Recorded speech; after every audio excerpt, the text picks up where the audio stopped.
Hello students, I am Himatri Pashine from Department of Chemistry and today's our topic is hardness of water, जहाँ हम आज discuss करने वाले हैं EDTA method की, जिसके थ्रू हम किसी भी वाटर की हार्डनेस को डिटरमाइन कर सकते हैं और आइडेंटिफाई कर सकते हैं कि जो हमारा वाटर सैंपल है वो हार्ड है या फिर सॉफ्ट है। तो सबसे पहले हम डिस्कस करते हैं आज के कंटेंट के बारे में। तो सबसे पहले आज हम जानेंगे introduction part, then determination of hardness, जो दो टाइप के होते हैं, generally temporary hardness and the permanent hardness. फिर हम डिस्कस करेंगे ईडीटीए टाइट्रेशन मेथड के बारे में। देन ईडीटीए के अंदर हम डिस्कस करेंगे उसका principle, procedure, observation and calculation. तो सबसे पहले हम देखते हैं introduction. First of all, water got gifted. Water got greatest gift to life is obtained from nature in various forms such as rainwater, river water, sea water, spring water, well water.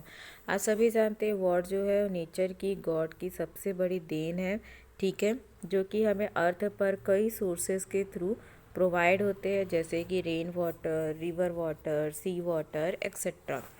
Then next point आता है, in addition to the inherent impurities water get contaminated. अगर हम water में कुछ impurities को डाल दें या किसी रीज़न के कारण वाटर इम्प्योर हो जाए तो वाटर क्या हो जाता है, कंटामिनेटेड हो जाता है, ठीक है, due to the number of contaminant from sewage, industry etcetera during usage. क्योंकि वाटर के कंटामिनेशन का सबसे बड़ा सोर्स है industries and sewage. Then next point आता है, water is not only essential for the live of animal and plant but also occupy a unique position in industry. Water जो होता है वो हमारे लिए कई तरीक़ों से रिक्वायर्ड है, या फिर आप ये भी कह सकते हैं कि वाटर एक इसेंशियल एलिमेंट है for surviving on the earth. लेकिन ये इसेंशियल सिर्फ एनिमल, प्लांट्स और ह्यूमन बीइंग के लिए नहीं है, ये इसेंशियल और भी अदर वर्क के लिए होते हैं, जैसे कि industries etcetera. Then some of the major parameters which are generally checked for assessing the water quality for a particular use are determination of hardness। मतलब यहाँ पे जो वाटर में इम्प्योरिटीज़ ऐड की जाती है या किसी रीज़न से इम्प्योरिटी ऐड हो जाती है तो वाटर का कंटामिनेशन का लेवल बढ़ जाता है, ठीक है। तो इस कंटामिनेशन लेवल को चेक करने के लिए कुछ मेजर पैरामीटर्स तैयार किए गए हैं, ठीक है, जिसके थ्रू हम आइडेंटिफाई करते हैं कि उस वाटर में उसकी हार्डनेस कितनी है, अल्कैलिनिटी कितनी है, टर्बिडिटी कितनी है, टोटल डिज़ोल्व सॉलिड कितने परसेंट में प्रेजेंट है, सस्पेंडेड सॉलिड पार्टिकल्स कितने मात्रा में प्रेजेंट है, उसका DO आइडेंटिफाई करते हैं, जिसका फुल फॉर्म होता है डिज़ोल्व ऑक्सीजन। BOD आइडेंटिफाई करते हैं, BOD means biological oxygen demand. Then उसका pH, टेम्परेचर, ये इतने जो उसकी वाटर के अंदर जो कंटामिनेशन होते हैं उसके कंटामिनेशन को हम डिफरेंट पैरामीटर्स के थ्रू क्या करते हैं, आइडेंटिफाई करते हैं, ठीक है।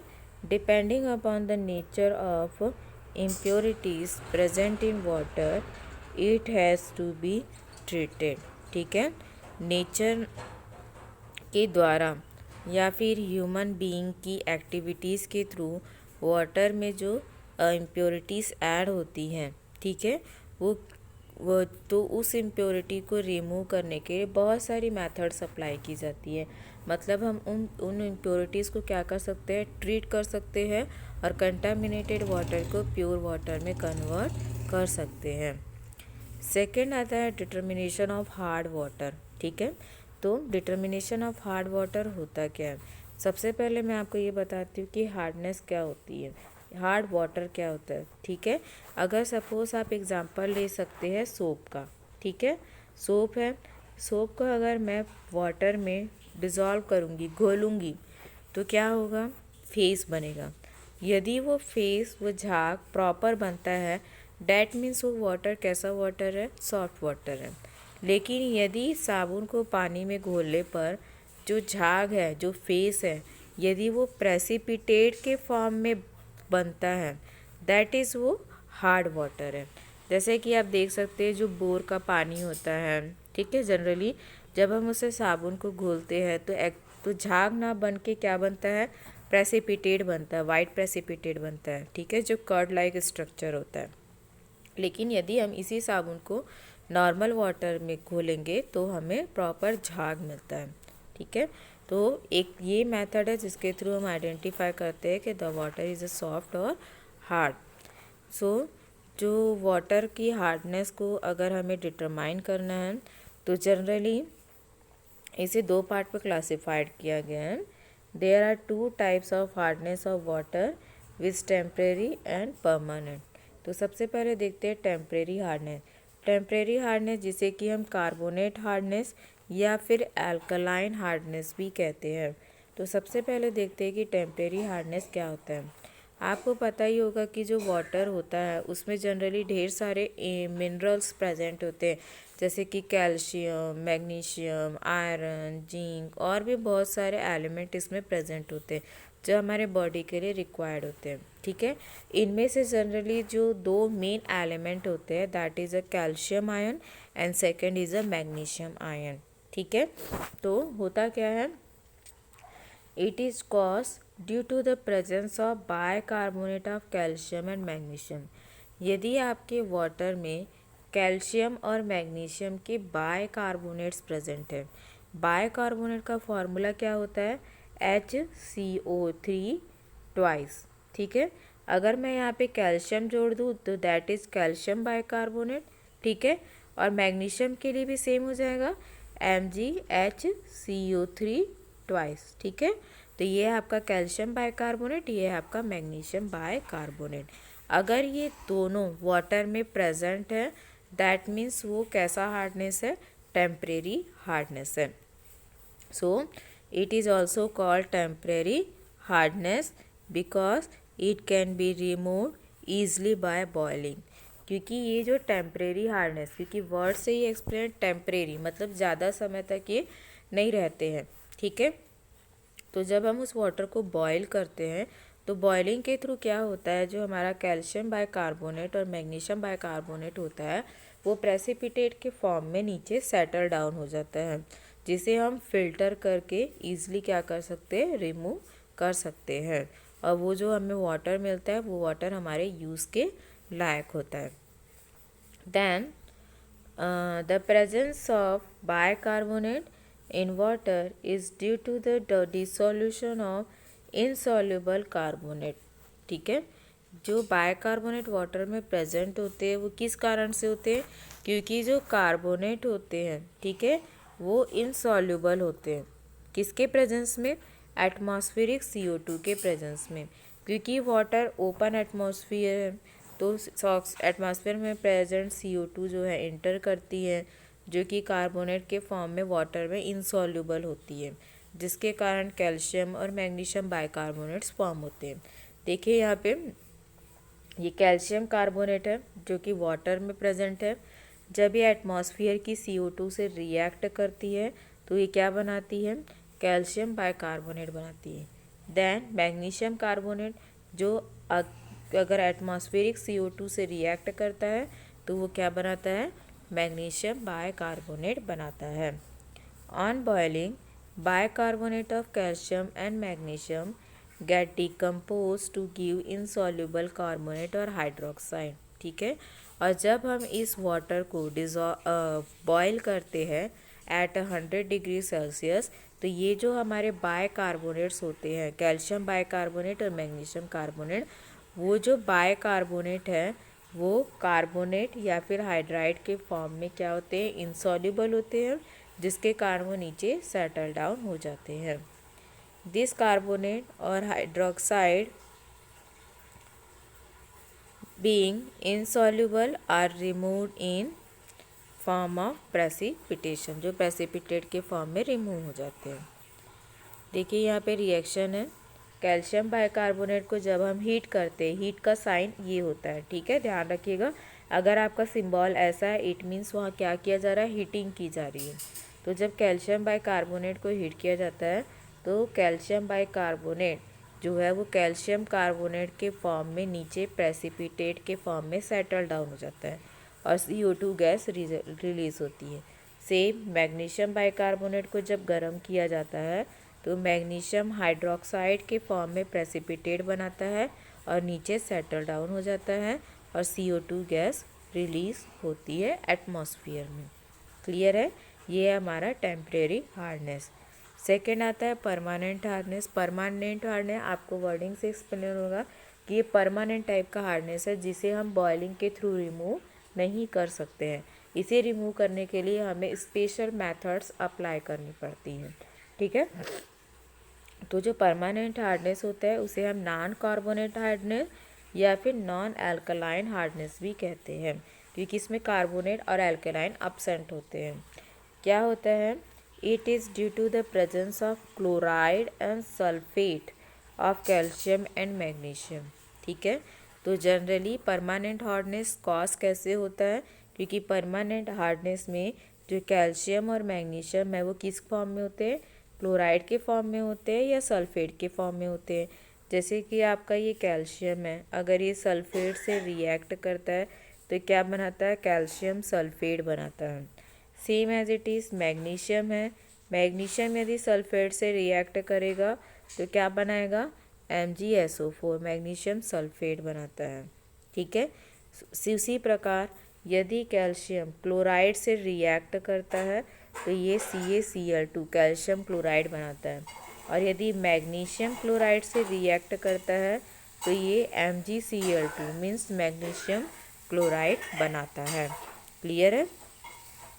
तो वाटर में इस फॉर्म में, क्लोराइड के फॉर्म में और सल्फेट के फॉर्म में इम्प्योरिटीज़ प्रेजेंट रहती है। देन नेक्स्ट आता है, it is called permanent hardness since it can not be removed by boiling. Next है, it can be removed by using various chemical reagent, ठीक है।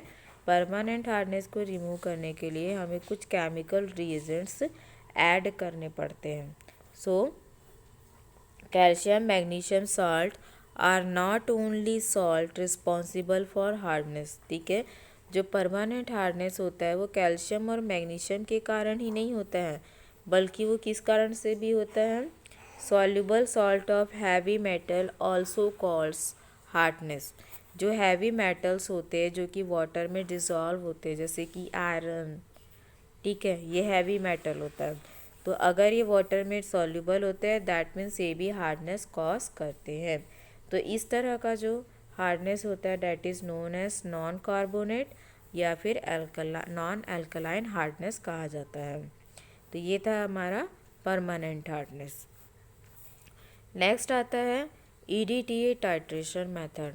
EDTA टाइट्रेशन मेथड जैसे कि मैंने आपको बताया, जिसके थ्रू हम क्या करते हैं, permanent hardness, temporary hardness and total hardness तीनों को हम क्या कर सकते हैं, ईजिली डिटरमाइन कर सकते हैं।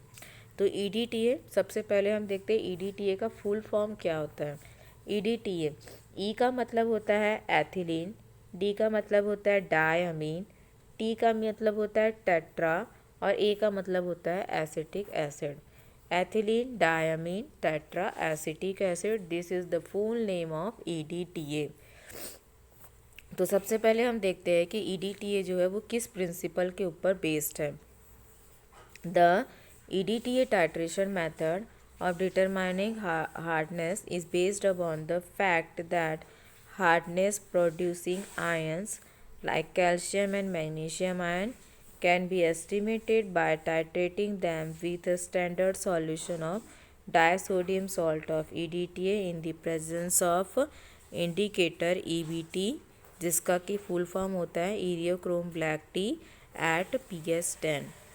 EDTA जो टाइट्रेशन मेथड होता है वो जनरली हार्डनेस डिटरमाइन करने के लिए यूज़ किया जाता है, और ये किसके ऊपर डिपेंड करता है, वाटर में सॉल्युबल कैल्शियम और मैग्नीशियम आयन के ऊपर डिपेंड करता है, ठीक है। तो जब हम इस कैल्शियम और मैग्नीशियम आयन का टाइट्रेशन EDTA के साथ इंडिकेटर के प्रेजेंस में कराते हैं तो हमें उसकी हार्डनेस पता चलती है। इंडिकेटर हमारा क्या है? EBT। EBT का पूरा फॉर्म क्या है? Eriochrome black T. क्लियर है?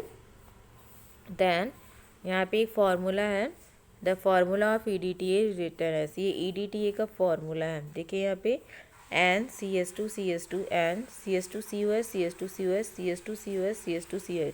अब नाम को हम लोग इसका नॉमेनक्लेचर करते हैं। सबसे पहले एथिलीन, ये देखिए एथिलीन है C2H5, ठीक है। डायअमीन, ये देखिए 2 एमिनो ग्रुप है। Tetra acetic acid, tetra means 4, 4 क्या है यहाँ पे? एसिटिक एसिड है। तो देख लीजिए 1 2 3 4, तो 4 यहाँ पे क्या है? एसिटिक एसिड प्रेजेंट है। तो फार्मूला के अकॉर्डिंग उसका नाम क्लियरिफाई हो रहा है, ethylene diamine tetra acetic acid. और अगर हम डाई सोडियम के साथ EDTA का फार्मूला देखें तो होता क्या है? फार्मूला आपका पूरा सेम रहेगा, लेकिन यहाँ पे 2 एसिटिक एसिड के साथ देख सकते हैं यहाँ पे सोडियम आयन और यहाँ पे भी सोडियम आयन प्रेजेंट है। तो चूँकि यहाँ पे 2 सोडियम आयन है इसीलिए इसे डाई सोडियम सॉल्ट कहा जाता है। देन जिसे कि हम किससे रिप्रेजेंट करेंगे? Na2H2Y से रिप्रेजेंट करेंगे, ठीक है। Na2 सोडियम है, H2 आपका ग्रुप है और Y आपका पर्टिकुलर ग्रुप को डिफाइन करता है। It is ionized in aqueous solution to give 2Na positive and a strong chelating ion represented as S2Y2 minus। होता क्या है? जब हम इस EDTA का आयोनाइजेशन कराते हैं तो आयोनाइजेशन में जो सोडियम है वो सोडियम आयन के फॉर्म में रिलीज हो जाता है और हमारा EDTA सेपरेट आउट हो जाता है, ठीक है। The formula of the complex formed by EDTA with magnesium और कैल्शियम। अगर EDTA से जब कैल्शियम और मैग्नीशियम आयन बाइंड होते हैं, ठीक है, वाटर में क्या प्रेजेंट है? आपके कैल्शियम और मैग्नीशियम आयन प्रेजेंट है। जब ये EDTA से बाइंड होते हैं, मतलब जब हम टाइट्रेशन कराते हैं तो EDTA वाटर में ड्रॉप वाइज डाला जाता है। तो जब वो ड्रॉप वाइज डाला जाता है तब EDTA और वाटर के बीच एक केमिकल रिएक्शन होती है, तो उस वक्त उसका फॉर्मूला ऐसा होता है। देख लीजिए यहाँ पे CS2 NN CS2COS CS2COS CS2CO minus CS2COM है। यहाँ पे M जो है, M आपका क्या है? कैल्शियम या फिर मैग्नीशियम आयन हो सकता है। क्लियर है? Then indicator EBT give different colours at different pH value. EBT indicator जो होता है वो डिफरेंट टाइप्स के कलर शो करता है। जैसे कि pH 10 पे कौन सा कलर देता है? वाइन रेड कलर देता है, ठीक है। During the titration with EDTA solution, EDTA combined with magnesium or calcium ion present in hard water and form the stable complex, ठीक है। जब हम टाइट्रेशन कराते हैं, टाइट्रेशन में होता क्या है? ध्यान से देखिए, ये आपका ब्यूरेट है, ठीक है। जब इस ब्यूरेट से, ये आपका क्या है? वो निकल फ्लास्क है। जब इस ब्यूरेट से ड्रॉप वाइज इसमें क्या डाला जाता है? EDTA डाला जाता है। तो EDTA और वाटर के बीच केमिकल रिएक्शन होती है। तो EDTA क्या करता है? वाटर में प्रेजेंट कैल्शियम और मैग्नीशियम आयन के साथ बाइंड होता है और एक कॉम्प्लेक्स का फॉर्मेशन करता है, और वो जो कॉम्प्लेक्स बनता है वो एक स्टेबल कॉम्प्लेक्स होता है। Then when all the magnesium or calcium ion have formed the complex, the next drop of EDTA added displace the EBT indicator from the unstable complex and wine red color change to blue color of EDTA। देखें यहाँ पे reaction में ये water में present calcium और magnesium ion है। हमने इसमें जब EBT इंडिकेटर डाला तो वाइन रेड कलर जनरेट हुआ, ठीक है। वाइन रेड कलर जनरेट होने के बाद जब हम EDTA की एक एक करके ड्रॉप डालते हैं तब क्या होता है? ये जो EBT होता है वो EDTA से रिप्लेस हो जाता है। देखिए यहाँ पे कैल्शियम मैग्नीशियम आयन EDTA आ गया और EBT रिप्लेस हो गया। तो कलर आपका क्या चेंज हुआ, वाइन रेड से क्या कलर चेंज हुआ, ब्लू कलर में चेंज हो गया। चूँकि ये जो ईबीटी कॉम्प्लेक्स होता है ये अनस्टेबल कॉम्प्लेक्स होता है, जो ईडीटीए के साथ टाइट्रेशन कराने पर ईजिली एक दूसरे से रिप्लेस हो जाते हैं और स्टेबल कॉम्प्लेक्स का फॉर्मेशन करते हैं। नेक्स्ट आता है प्रोसीजर्स। सबसे पहला क्या है हमारा, स्टैंडर्डाइजेशन ऑफ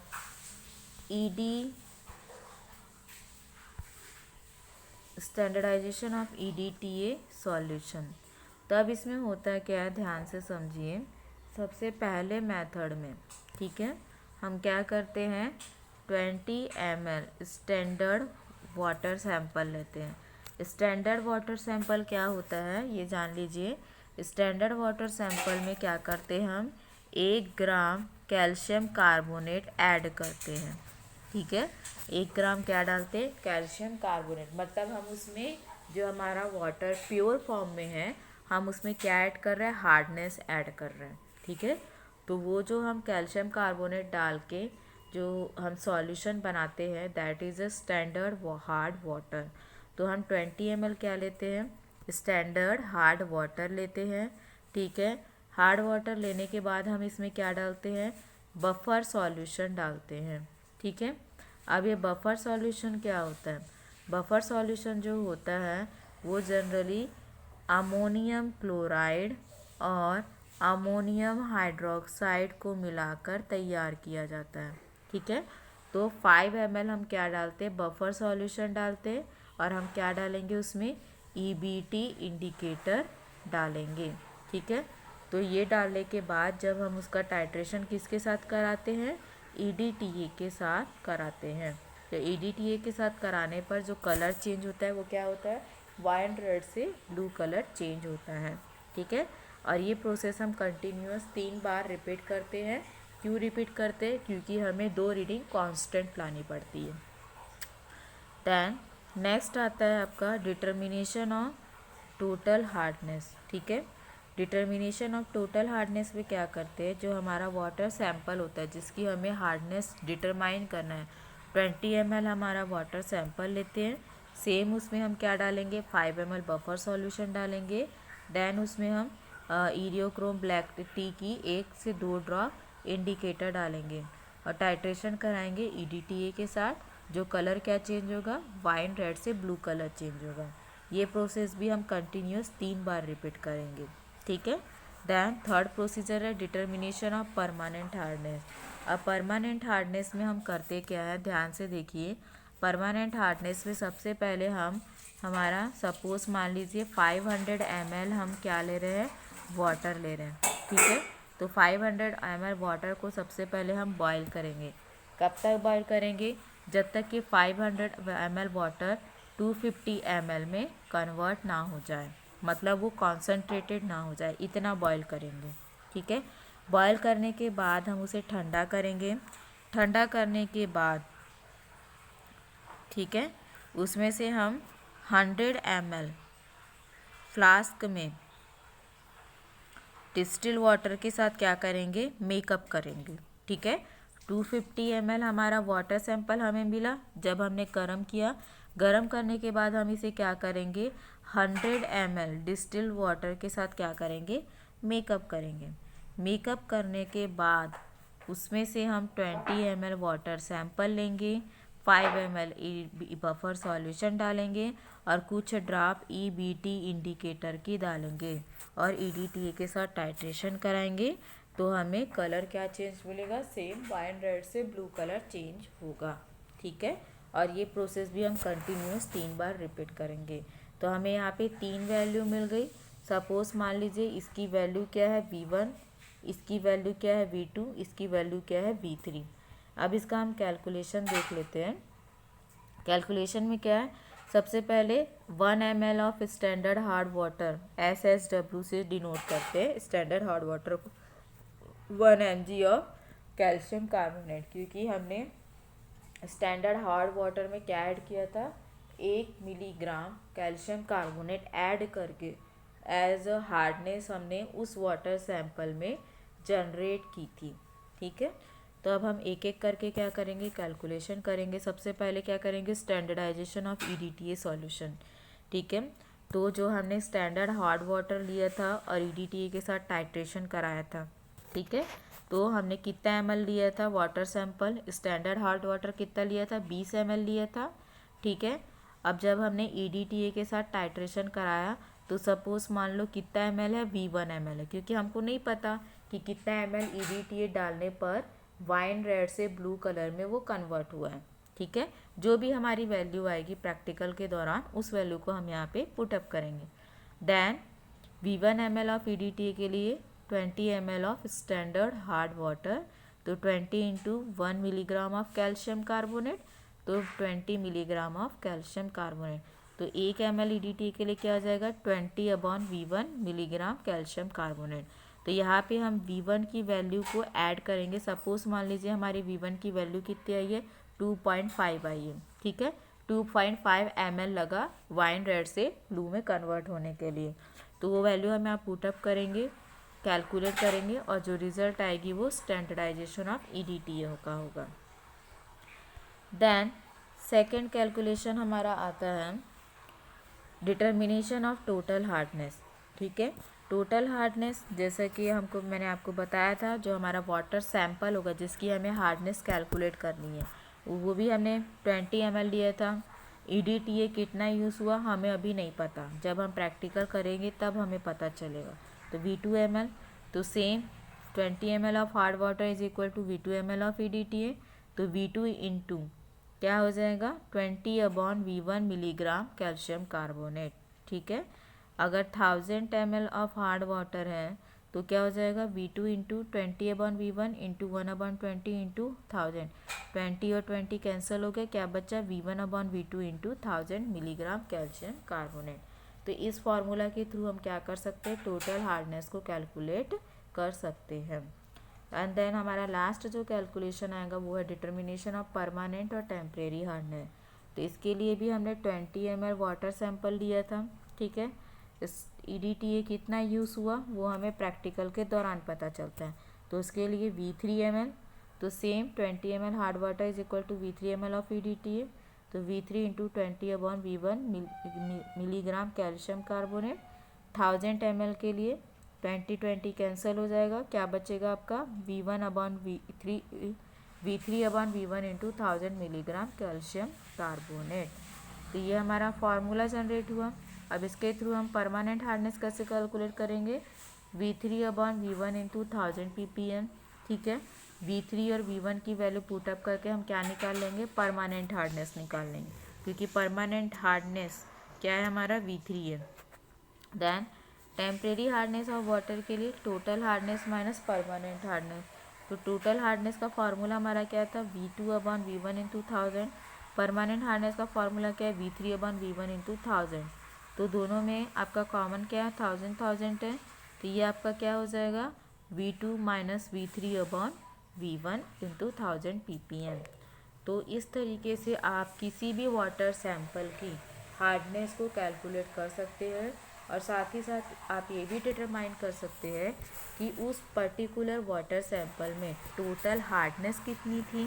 ठीक है, देन उसकी परमानेंट हार्डनेस कितनी थी और उसकी टेम्परेरी हार्डनेस कितनी थी। तो ये था आज का हमारा EDTA titration method. Thank you.